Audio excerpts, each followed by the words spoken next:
Good morning, everyone. Welcome to our session this morning, engaging students in the online environment through video discussion boards. I am pleased to present your leaders here, Amy Herrington and Heather VanderZanden from Muskegon Community College. Amy's been an RN for 16 years with clinical experience in orthopedics, ER, surgical prep and recovery, and has teaching experience in med-surg and pediatrics. And she has been teaching at Muskegon for 4 years. Heather's been an RN for 25 years with experience in oncology, ER, and ICU, and teaching experience in both med-surg and pediatrics. She's been teaching at Muskegon for 9 years. Thank you so much for presenting, and let's give them a warm welcome. I'll turn it over to you now. Thank you, Marina. Okay, I'm just gonna pull up our slideshow. And it's not there. It's real.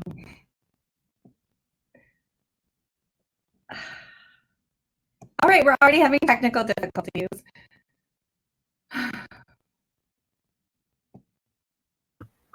I'm going to call them right now, okay?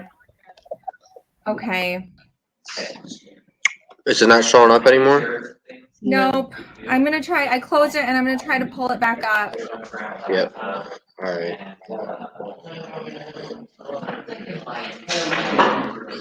Next set of breakouts.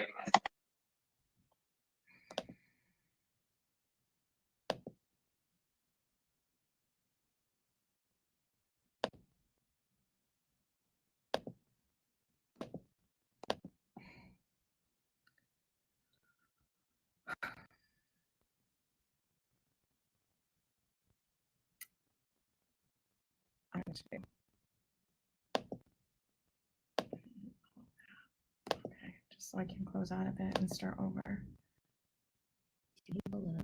No, he would have control of my computer, or he would need to have it himself to be able to pull it up.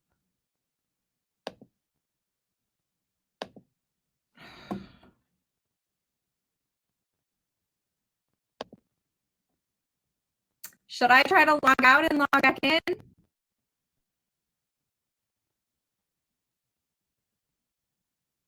So when you share it, you want to make sure that the PowerPoint isn't minimized, like it's complete, like it's open, like it's not open, just. and then I have to go. I didn't have any problems yesterday. It's not an option for me. The only option I have to share is Firefox, which I'm in, and then my entire screen. Okay. Hold on, just 1 minute.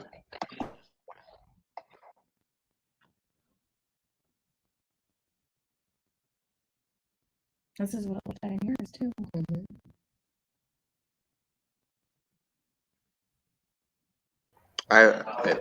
Hey ladies, this is John from Motown Digital. So you're not getting the option to share your PowerPoint when you click share screen? No. Okay. I have form, entire screen, and then the Firefox tab. Okay. You might need to refresh your session and come back into it. So give that a try real quick, and then we'll see if that helps out. Okay, so do I leave or completely close out? Yeah, when you refresh, it's going to automatically make you leave. So just refresh the browser.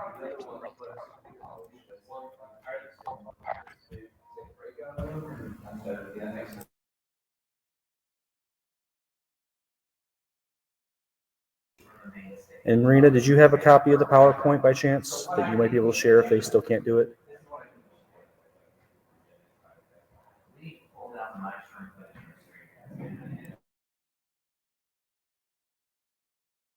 I wish we would have now, because that was an option, wasn't it?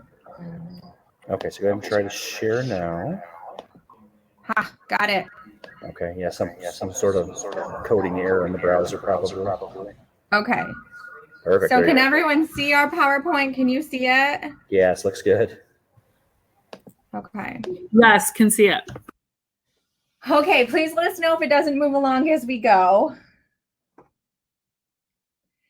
So good morning. Welcome to engaging students in the online environment through video discussion boards. As COVID-19 forced us to go online with our teaching, or at least to go hybrid, we found that our traditional discussion boards were lacking in student engagement after we went online in 2020. Of course, just like all the other programs, we were forced to go online in March in a hurry, mid-semester, end semester. So we quickly threw together what we thought was going to be a great online discussion forum. We found that when teaching online, it was important to develop the learning community just as they would in the classroom. And we were missing that with our student engagement in what we thought was the traditional discussion forum. So we were determined to find a way to keep the students engaged and provide a rich learning environment. So we created a weekly discussion board using Flipgrid. This was the first time we had ever used Flipgrid. We introduced this to our summer 2021 cohort. We had 490 hours of engagement. We had 33 students in the class. They produced 5,846 videos and 962 text comments. So during this session, the details of how we engaged our students in the discussion board will be explored, as well as how we implemented Flipgrid into our course. So there's several different platforms that some of you guys may have used. So discussion boards in the online course that we had developed were Flipgrid. Your learning management system, whether you use Canvas or Blackboard, also has some tools within the systems. Kaltura and Blackboard is another platform that may be used. YouTube, we had used some YouTube videos. Some students had difficulty uploading YouTube related to like their internet connectivity, living rurally. They didn't always have high-speed internet.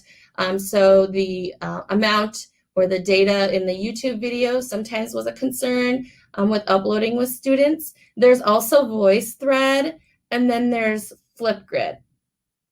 So our discussion boards in our online courses, we were focusing on reflection of the content and encouraging that higher order thinking for the students. And that was something that we felt the traditional text-based discussions in our Blackboard system wasn't really occurring and reflecting the best student learning outcomes for all of our students in the course. So we had students create videos to help enhance and create that learning community and feel like we could actually see each other because we were missing that face-to-face connection. So we explored some advantages and disadvantages, and I'm interested to hear if there are other ones that other people have developed. So we were kind of thinking and looking at why should faculty use video versus text-based discussion boards. So some advantages were the immersion of the technology in the videos, visualization of the students in the student environments. Some students didn't really want to share their environments, so they would use just a background. There's options for background video. So, but sometimes we were able to identify student needs through their environment. We had a student who was recording videos in the gym, and so we reached out to that student to see what was going on, and he didn't have internet at home, so it allowed us to network for him to get him a hotspot so he could access at home. Some disadvantages, again, were technology or the student's ability to use the technology and preservation of the discussion itself. It will hold in the platform that is being used, and you can print a report showing, when the students logged in and their time and all that kind of stuff. But it wasn't within like our Blackboard LMS system itself. Looking at the research, according to Clark, Struder, and Grove in 2015, the video discussion has been shown to reduce students' feelings of isolation and increase students' social presence more than traditional text-based discussions. Video discussions can also create an opportunity for students to engage in active learning through the interactive video, according to Baker's study in 2016. And also having the asynchronous video discussion, students do not have to be present at any set time. So there really wasn't any scheduling conflicts for students that couldn't meet at certain times. And it also allowed faculty the opportunity to evaluate student communication skills, language, and any other barriers that you might be able to see through the video. Does anybody else have any advantages or disadvantages that they would like to share in the chat?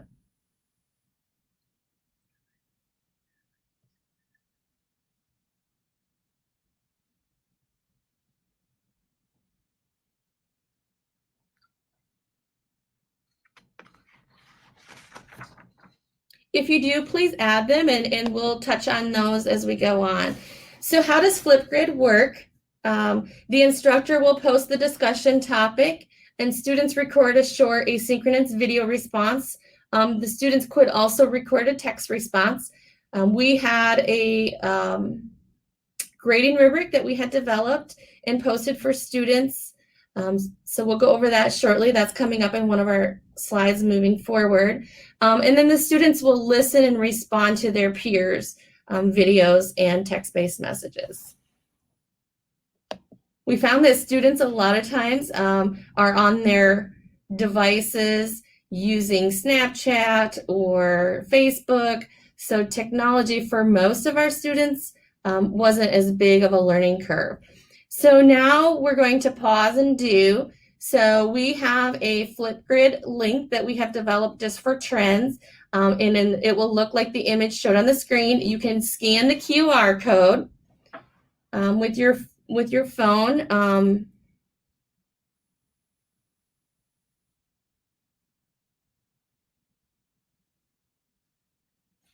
Then it should open up.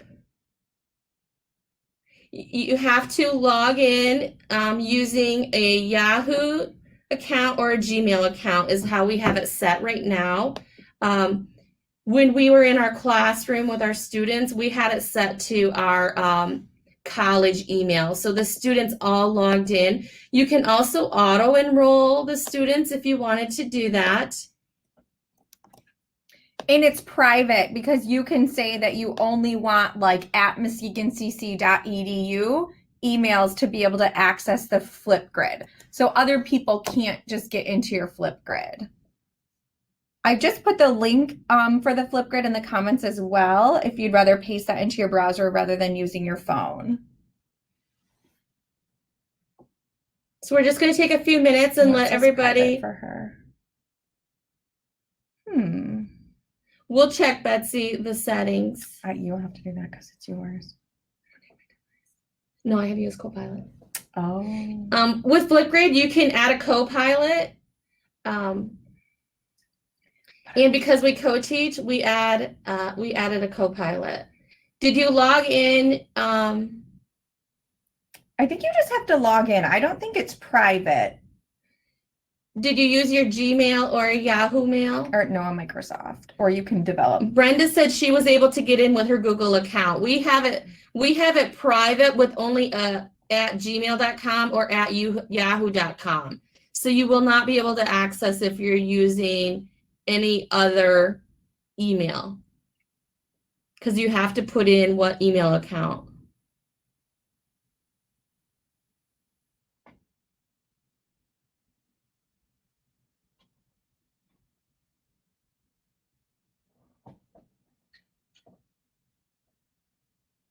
Gmail worked.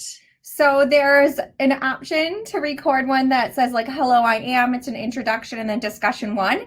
If you guys want to try and just do a introduction video on Flipgrid to kind of get the hang of it. I also have the app on my phone.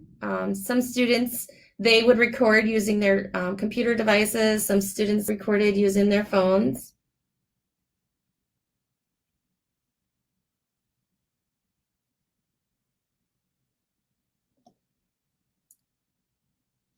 Good morning.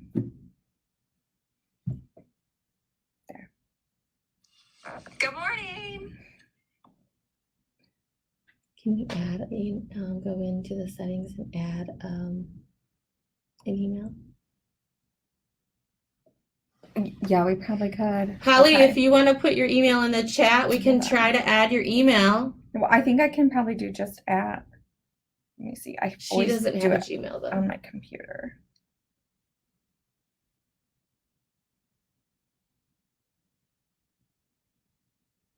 Want to move forward so we can show Lexi's and stuff. Yep.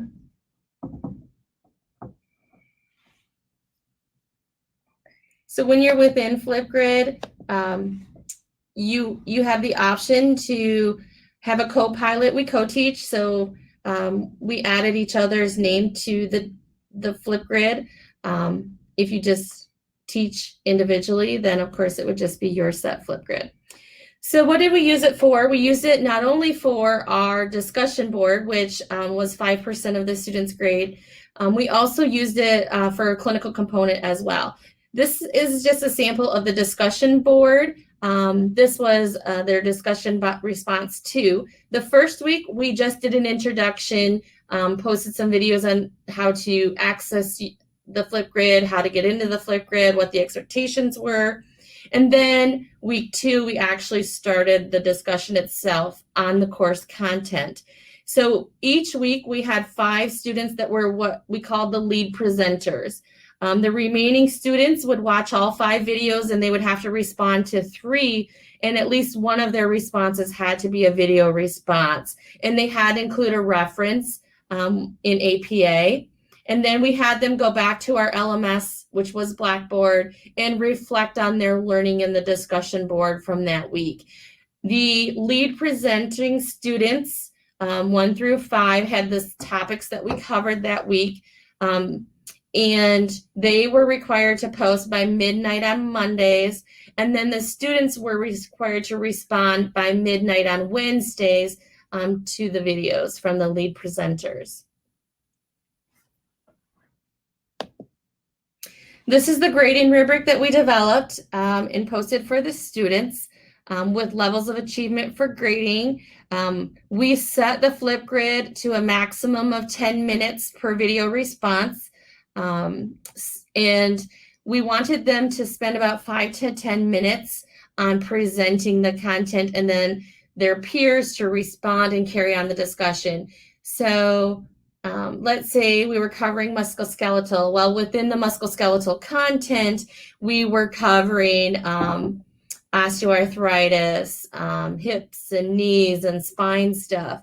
So the initial presenter would start that conversation and then the students would carry on with other teaching and learning objectives or TLOs from that lecture content that they have in their course packet to carry the discussion moving forward. This is a sample student video response. We'll see if we can play it from our screen. If it doesn't allow us to play it, you should be able to scan the QR code. This is the one I'm going to want. So let's see. I wonder if I do entire screen.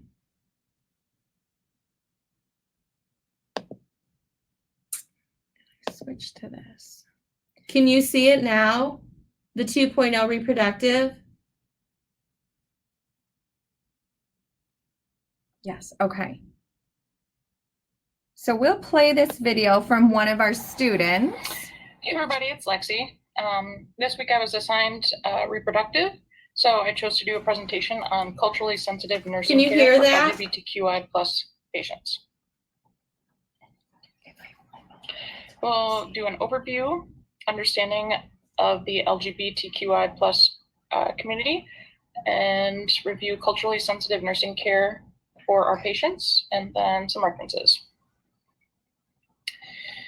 More than 10 million people in the United States identify as being lesbian, gay, bisexual, transgender, queer, or intersex, and the acronym for that is LGBTQI. LGBTQI+ persons are more likely to experience health disparities as a result of not seeking treatment or withholding information about their sexual orientation or identity for fear of discrimination, violence, or being outed. Nurses must complete a critical self-assessment of their personal knowledge, attitudes, assumptions, and unconscious biases relevant to patients of different backgrounds than their own, which will highlight knowledge gaps. Improving understanding about diverse cultures will build confidence in patient-centered care. So I have inserted a link for a self-assessment worksheet, which will coincide with the next slide that we're going to go over. Okay, so this is one of my favorite little tools, the Genderbread Person.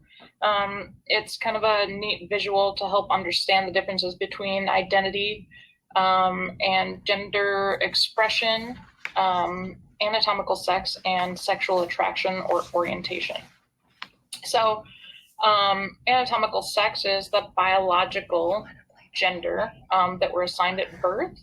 And so many of us are familiar with male and female sexual and physical characteristics. Intersex is quite complex. It can be a variation of differences, including chromosomal, internal and external sex organs, differences, abnormalities, or locations, and also hormone production or response. Gender is the psychosocial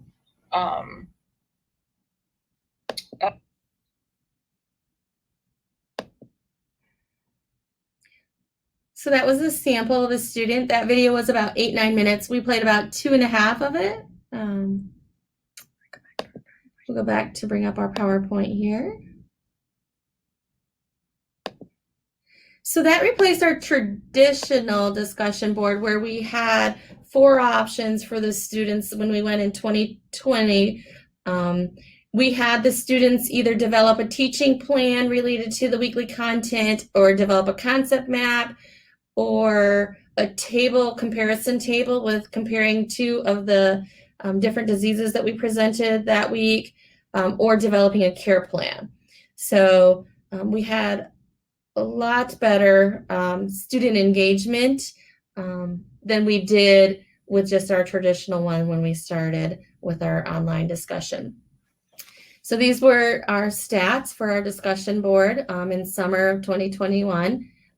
We had 33 students, 7 weeks of engagement. The weeks that the students had, we had 10 weeks of discussion board, and the weeks that students had exams, we had them do the traditional discussion board. So 3 weeks, they did the traditional discussion board that we initially implemented, and then we did Flipgrid for 7 weeks. For Flipgrid, we had 490 hours of engagement, 5,846 video views, and 962 text comments. When you're within Flipgrid itself, it will print all this data, and they will also email it to you so you have that information. We also implemented some of our clinical stuff on Flipgrid. We were still replacing our pediatric hours in our course with virtual clinical. And so we were finding that our growth and development clinical learning activity objectives weren't really being met very well with just the traditional discussion board, and they weren't able to go to community agency sites. So we decided that we would implement Flipgrid and have the students actually do a video that would show how to communicate and work on their interviewing skills when caring for a child, including a child's medical history and how that would impact the child's growth and development. And also we wanted included psych well-being. So we included the question on how does the development affect the child's understanding of death and illness. And we also wanted to include teaching and learning principles and patient education. So we had them working on developing a teaching and learning tool. We assigned different settings. Some of them were assigned to acute care. Some of them were assigned to the community settings. So this is just an example of the assignment that we created for the topics for the growth and development. So you can see we did infant, toddler, preschool, school age, and adolescent. So we tried to cover the different stages. And then we gave the patient in the setting. So we had a 6-month-old with a cleft lip and a palate in the peds office, a 2-year-old with lead poisoning at the hospital, a 5-year-old with sickle cell at the hospital, an 8-year-old with rheumatic fever at the hospital, a 16-year-old with leukemia getting chemo at the cancer center clinic. And then what they had to do is they posted their video, and then they had to comment. We put them in groups of 5, so they had to comment on the 4 other Flipgrids in their group. And then we talked about it in post-conference clinical discussion within our clinical groups. And our clinical groups, we have usually 7 to 9 students in our clinical groups. So we created a post-conference discussion activity as well. Student feedback was fairly positive. This was really the first time that the students had been introduced to Flipgrid. And so we did send out a Survey Monkey, and the students also included feedback on the end of the semester evaluation forms. So we asked the students, specifically focusing on the Flipgrid and how we replaced that with the traditional discussion board, which they had in the previous course, what they felt was their preference when learning online. And you can see that most of them either liked or loved Flipgrid. A couple of them didn't mind either. And we had a couple that preferred the traditional. And I think we serve a variety of diverse learners. And so we have, different generations of students. And so trying to meet all those generational needs. One student commented that listening to the other students teach back the information from lecture in their own way was very helpful, because you get to hear the information for a second time, but from a different point of view. And from faculty feedback, we felt that students were maintaining their weekly lectures. We had recorded YouTube lectures. Then we would meet every week for an hour to do a learning activity online with the students. So the students really were better on watching their lectures and staying with the content week to week than previous semester when we didn't have the online and video discussion board and presentation. The 2 students who seemed to who prefer traditional, both noted that being introverted, they didn't love the video part of it. So I think that's more of just that sensitivity, or like that social anxiety that they didn't like about it, was them having to present their own video.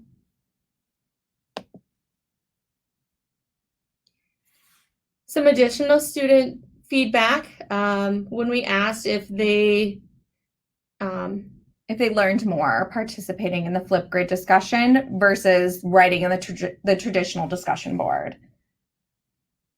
So as you can see, there's quite a few strongly agreed that they learned more through Flipgrid and agree. There's a couple who said they neither agree or disagree. And then again, a couple that said they disagreed. And I think that just falls back to learning preference. And again, I think we hear, we talk a lot about how students are taught that they learn by being talked at and writing things down. So I think it's just getting back to relearning how they actually learn and being aware of the different learning strategies. Some of the student feedback was having to add on what the student said, and expanding the topic even more was very helpful in my learning. And Flipgrid was more interactive than the typically discussion board. So it helped me engage and understand the material better. One other thing I don't think we included is the students always had to attach some sort of teaching tool to their presentation as well. And so students could get this, all students had access to that, and they would utilize that for further studying purposes. Some of them created brochures that were excellent, that really, a couple of them we encouraged them to print and actually use with their clinical patients. especially on diabetes when we covered diabetes lecture. We also asked the student, did they feel that the Flipgrid assignments with the videos enhanced the community feeling in the online learning environment, and getting to know their peers more like a face-to-face class would. And again, majority of them agreed or strongly agreed. We had just a couple that disagreed. We have some additional resources that we include, or that we can actually copy and paste these into the chat. I'm not sure, I don't know if they attached our PowerPoint or not, but if you need it, we will put our email in the chat, and you can always email us and we would be happy to share our slides and the information with you. There's a lot of videos. Now YouTube makes it very easy to really search for anything and get a how-to video on stuff.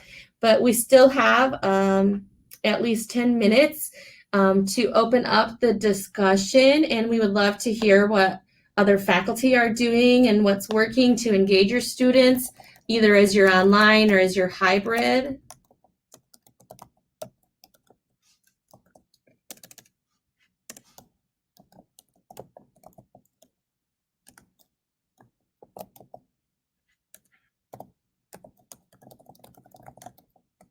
Jeez, I can't type. Have a great day, and thank you for coming. Thank you, Amy. Thank you, Heather. I use this in another course I teach too, and I've just started. It's their first nursing course, so they're just getting used to it, and they're online as well. So it's just nice for them to be able to get to know each other. That way, they see faces. It's nice for me because I start to learn them. Otherwise, I just have their little photo on Blackboard.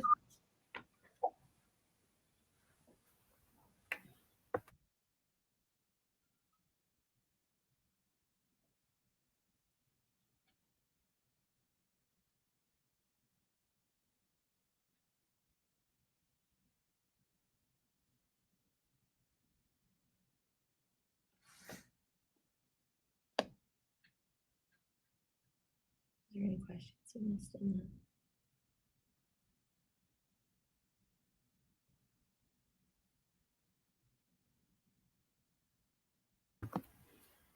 I don't see any questions. Okay. So I think you're good.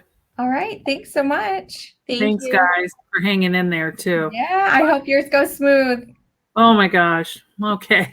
I'm going to head over there. All right. Bye. Thank you. Good being with you.